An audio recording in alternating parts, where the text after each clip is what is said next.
Halo, apa kabar rekan-rekan semuanya? Semoga dalam keadaan yang baik dan sehat. Bertemu kembali dengan saya, Vian Lukas. Pada video kali ini, saya akan membahas tentang soal SIMAK UI tahun 2018. Semoga bisa bermanfaat untuk rekan-rekan semua yang pada saat ini sedang mempersiapkan SIMAK UI tahun 2021. Jangan lupa bahwa pelaksanaan SIMAK UI tahun 2021 tinggal sebentar lagi. Menurut jadwal pelaksanaan, SIMAK UI S1 reguler tahun 2021 akan dilakukan pada tanggal 19 sampai 21 Juni tahun 2021. Sementara pendaftaran dilakukan dari tanggal 3 Mei sampai dengan tanggal 9 Juni tahun 2021. Jangan sampai terlewat, jangan sampai ketinggalan. Langsung saja kita akan bahas soal SIMAK UI tahun 2018. Selamat mengikuti, semoga pembelajaran ini bisa bermanfaat. Langsung saja kita bahas soal nomor 1, yang bukan termasuk pajak yang dikumpulkan oleh pemerintah pusat adalah A. Pajak penghasilan, B. Pajak pertambahan nilai, C. Pajak pungutan ekspor, D. Pajak penerimaan sumber daya alam, atau E. Pajak reklame. Nah, di sini yang ditanyakan adalah yang bukan termasuk pajak yang dikumpulkan oleh pemerintah pusat. Berarti pajak yang dimaksud adalah pajak yang dikumpulkan oleh pemerintah daerah. Kita lihat pilihan A, pajak penghasilan. Ini merupakan pajak yang dipungut oleh pemerintah pusat. Kemudian ada pajak pertambahan nilai atau PPN. Ini juga dipungut oleh pemerintah pusat. Kemudian pajak pungutan ekspor, ini juga dipungut oleh pemerintah pusat. Begitu juga dengan jawaban D, pajak penerimaan sumber daya alam. Itu juga dipungut oleh pemerintah pusat. Jadi yang bukan termasuk pajak yang dikumpulkan oleh pemerintah pusat alias dikumpulkan oleh pemerintah daerah adalah pajak reklame. Jawabannya adalah E. Lalu mari kita lihat pembahasannya. Apa itu perbedaan antara pajak pusat dan pajak daerah? Pajak pusat adalah pajak yang dipungut dan dikelola oleh pemerintah pusat di Jakarta. Sementara pajak daerah adalah pajak yang dipungut dan dikelola oleh setiap pemerintah daerah di Indonesia. Pajak yang dikelola pemerintah pusat meliputi pajak penghasilan atau PPh, pajak pertambahan nilai atau PPN, pajak penjualan atas barang mewah atau PPNBM, dan bea materai. Kita lanjut ke soal nomor 2. Pak Andi biasanya dapat menjual 500 mangkok bakso per hari dengan harga Rp12.000 satu mangkok. Karena ada kenaikan harga daging dan biaya transportasi, Pak Andi harus menaikkan harga baksonya menjadi Rp15.000 per porsi. Akibatnya, penjualan Pak Andi turun menjadi 450 mangkok per hari. Koefisien elastisitas permintaan bakso adalah A 0, B 0,10, C 0,25, D 0,4, atau E 0,5. Di sini yang ditanyakan adalah koefisien elastisitas permintaan bakso. Untuk koefisien elastisitas permintaan, rumusnya adalah delta Q dibagi dengan delta P dikali P dibagi dengan Q.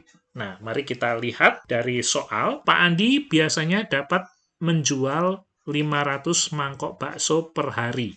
Berarti 500 mangkok bakso per hari itu kita jadikan Q1, yaitu 500 mangkok. Dengan harga 12.000. Berarti harga simbolnya adalah P, P1. Harganya adalah P1-nya yaitu Rp12.000. Kemudian Pak Andi harus menaikkan harga baksonya menjadi Rp15.000. Berarti Rp15.000 adalah P2. Nah, karena harganya naik menjadi Rp15.000 per porsi, maka penjualan Pak Andi turun menjadi 450.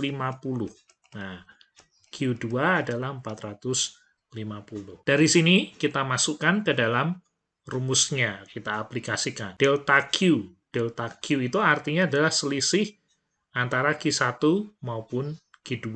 Selisihnya adalah 50 dibagi dengan delta P.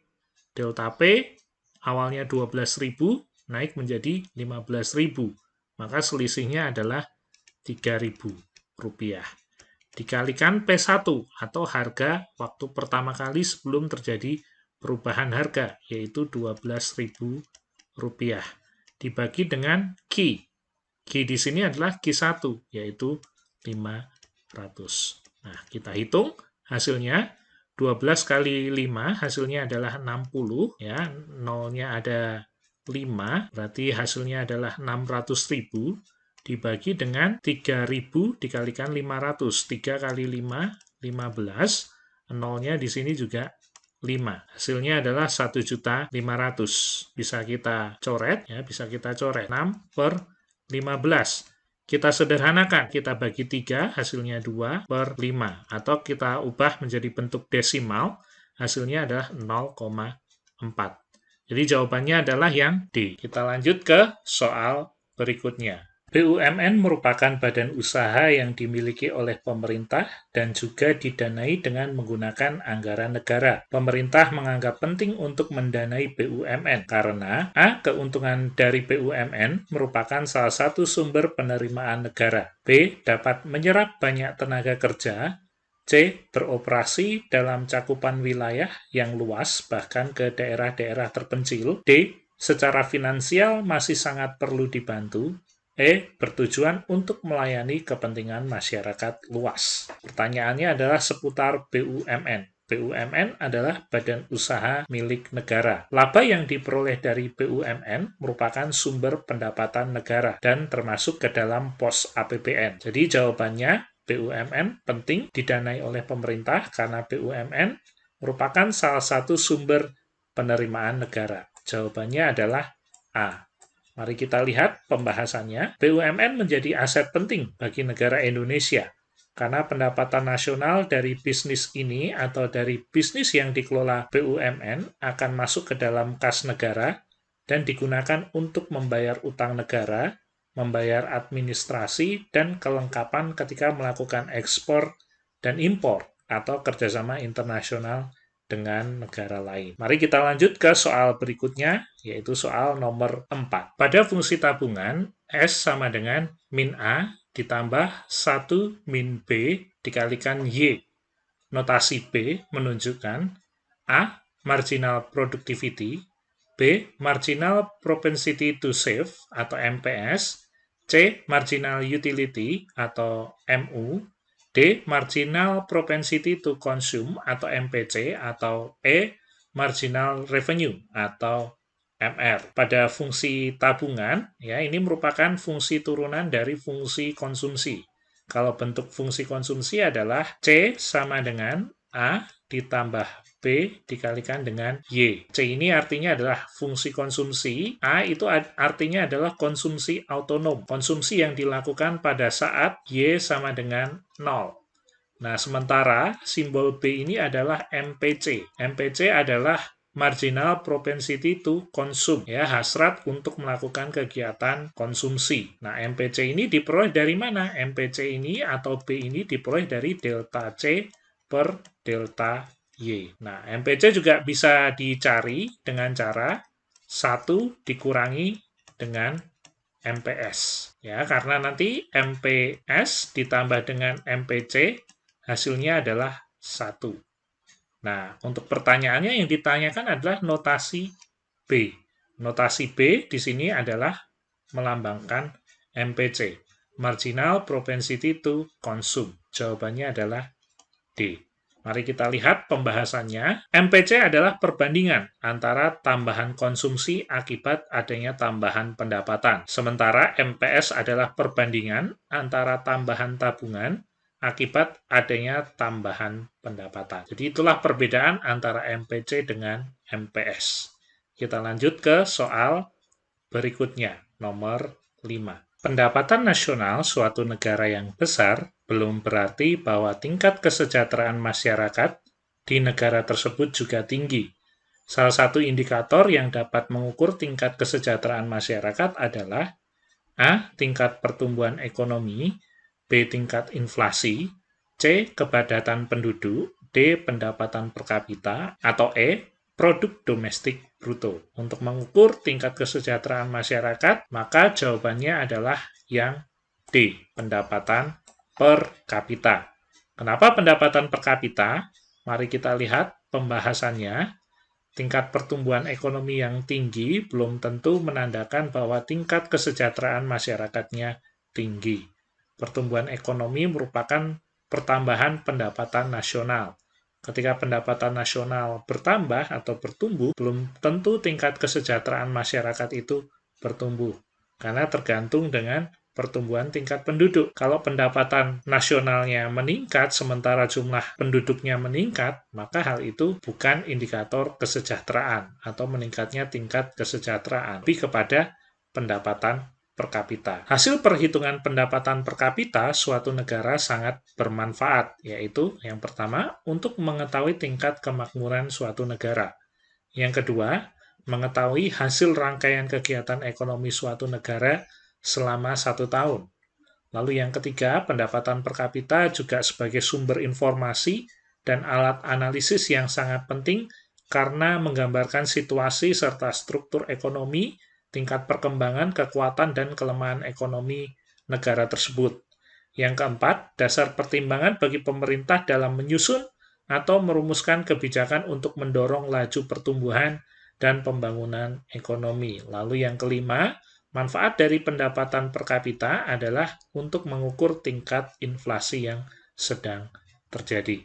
Jadi semuanya terangkum di dalam pendapatan per kapita. Jawabannya adalah D. Soal nomor 6 yang merupakan ragam kebijakan proteksi perdagangan internasional. Ya, yang merupakan ragam kebijakan proteksi perdagangan internasional adalah 1. Kuota. Ini benar ya. Tarif juga benar. Lalu larangan impor juga benar, dan yang terakhir adalah subsidi atau bantuan produksi untuk barang domestik. Proteksi perdagangan atau trade protection adalah kebijakan pemerintah untuk membatasi arus ekspor dan impor barang dan jasa.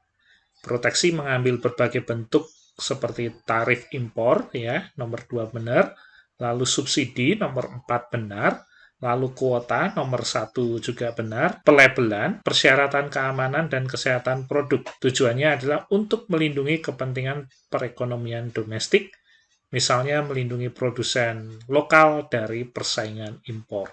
Jadi jawaban 1, 2, 3, dan 4 semuanya benar. Berarti pilihan A. Kita lanjut ke soal berikutnya.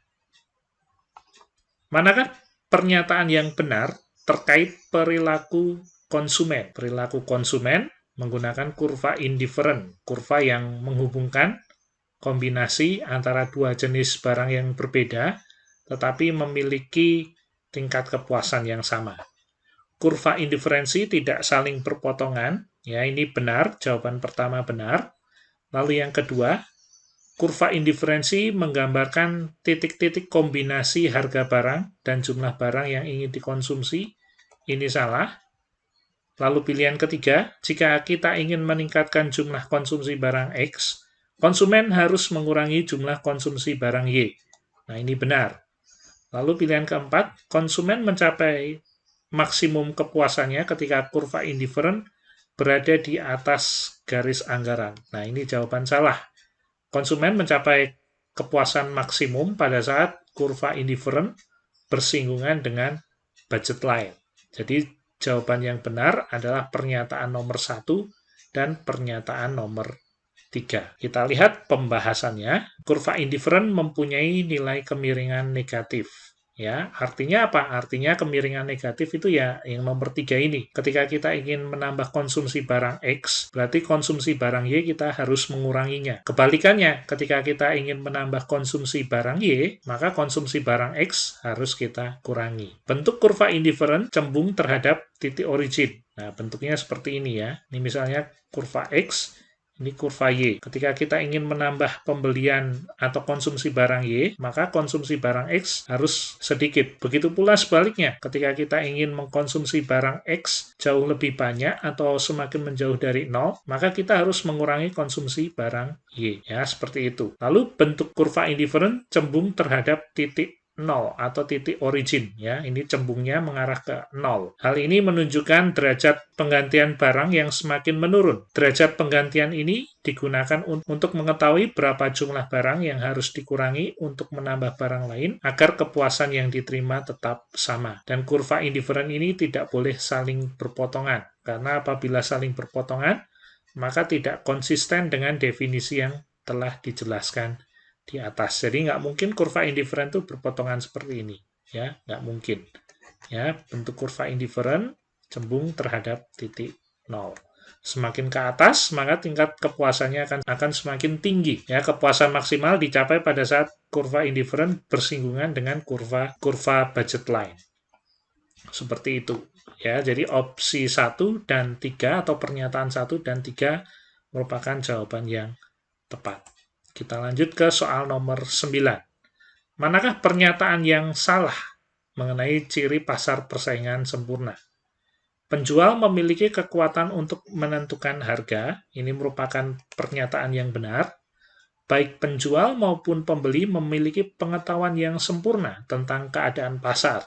Nah, ini juga ciri yang benar. Barang yang diproduksi terdiferensiasi. Nah, ini pernyataan yang salah. Harusnya barang yang diproduksi adalah homogen. Antara barang yang satu dengan barang yang lain sama.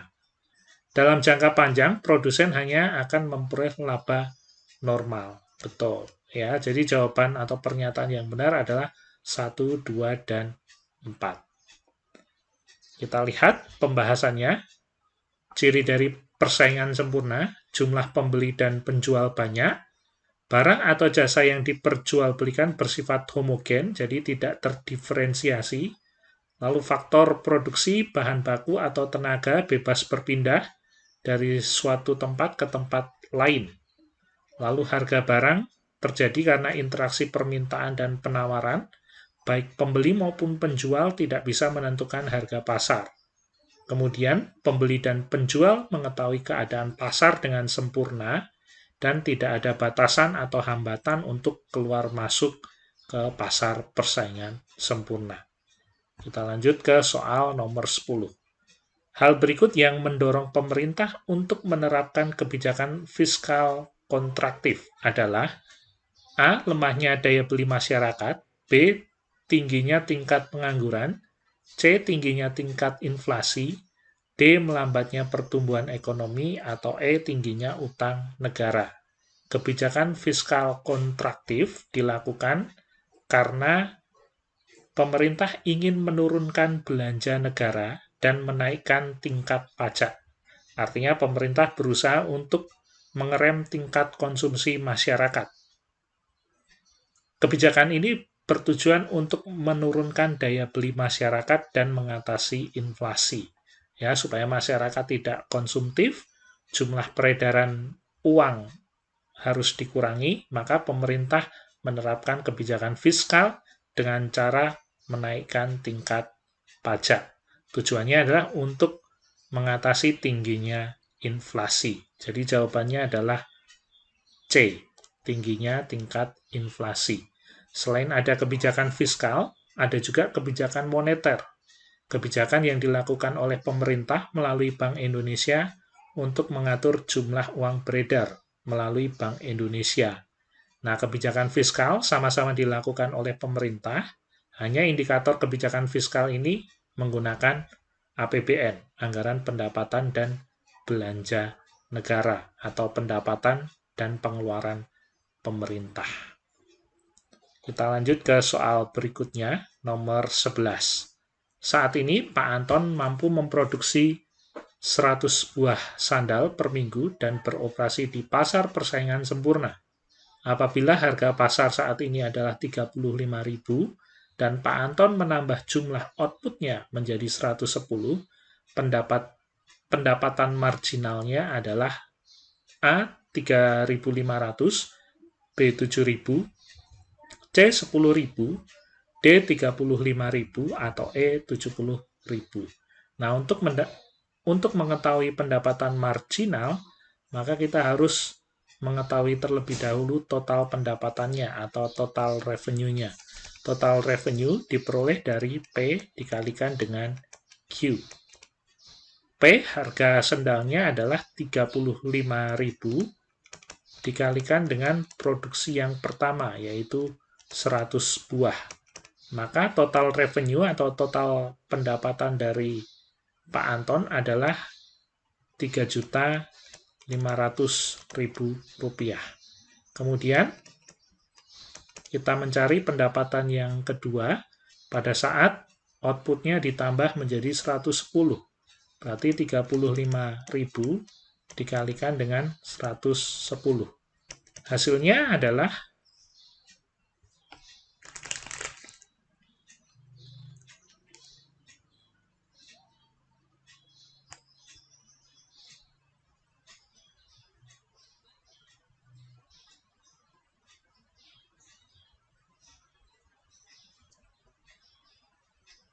3.850.000. Maka selisihnya adalah 3.850.000 dikurangi dengan 3.500.000. Hasilnya, pendapatan marginalnya atau marginal revenue-nya adalah, selisihnya adalah Rp350.000. Jawabannya, ini nolnya kurang 1 ya, harusnya jawabannya D. Pembahasan terlebih dahulu. Total revenue atau TR adalah jumlah pendapatan yang diterima. TR atau total revenue diperoleh dengan mengalihkan jumlah unit atau quantity yang terjual atau Q dengan harga jual per unitnya. Soal nomor 12, komponen biaya di bawah ini yang tidak mempengaruhi nilai perolehan persediaan dalam suatu periode adalah komisi penjualan, B. retur pembelian, C. biaya pengiriman, D. diskon pembelian, E. diskon atas kuantitas.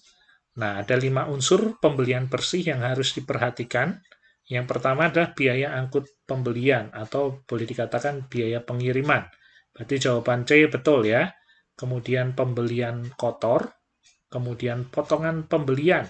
Ya, potongan pembelian itu diskon pembelian ya. Diskonnya boleh lewat harga atau diskonnya lewat barang atas kuantitas. Maksudnya gimana? Biasanya membeli banyak, biasanya akan mendapat tambahan barang ya, diskon atas kuantitas. Lalu ada retur pembelian juga benar. Berarti jawaban nomor 12 adalah A. Landasan struktural koperasi adalah A. Pancasila, B. Undang-Undang Nomor 25 Tahun 92 Pasal 2, C. UUD 1945 Pasal 33 Ayat 1, D. Undang-Undang Nomor 25 Tahun 1992 Pasal 3, atau E. Undang-Undang Nomor 25 Tahun 1992 Pasal keempat. Nah, landasan struktural koperasi adalah Undang-Undang Dasar 1945, yaitu Undang-Undang Dasar yang menempatkan koperasi pada kedudukan sebagai sokoguru perekonomian nasional. Kemudian ada landasan operasional, yaitu Pasal 33 UUD 1945, yaitu perekonomian Indonesia disusun sebagai usaha bersama berdasarkan atas asas kekeluargaan. Dalam penjelasannya antara lain dinyatakan bahwa kemakmuran masyarakatlah yang diutamakan, bukan kemakmuran perorangan, dan bentuk perusahaan yang paling sesuai adalah koperasi. Nah, landasan struktural yaitu Undang-Undang Dasar 1945. Jadi jawabannya adalah yang C. Berikut adalah pernyataan yang tepat mengenai kurva indiferensi. Ya, kurva indiferensi tadi sudah kita bahas. Kedua sumbu pada kurva menggambarkan pilihan barang 1 dan barang 2 yang dikonsumsi. Betul ya, ada sumbu X dan sumbu Y yang melambangkan barang pertama dan barang kedua.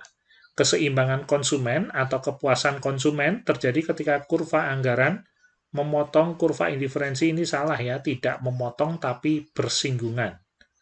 Kurva indiferensi yang semakin ke kanan atas menunjukkan tingkat kepuasan yang semakin tinggi. Nah, ini benar. Semakin tinggi harga barang, kurva indifferent akan bergeser ke kanan. Nah, ini salah ya. Jadi jawaban yang tepat adalah 1 dan 3. Mari kita lihat pembahasannya. Kurva indifferent mempunyai nilai kemiringan yang negatif. Bentuk kurva indifferent cembung terhadap titik origin, dan kurva indifferent tidak saling berpotong. Demikian pembahasan soal SIMAK UI tahun 2018. Semoga materi yang saya sampaikan bisa bermanfaat dan bisa berguna untuk rekan-rekan semuanya. Terima kasih sudah menyaksikan video ini dari awal. Jangan lupa subscribe, kita ketemu lagi di video berikutnya. Bye-bye.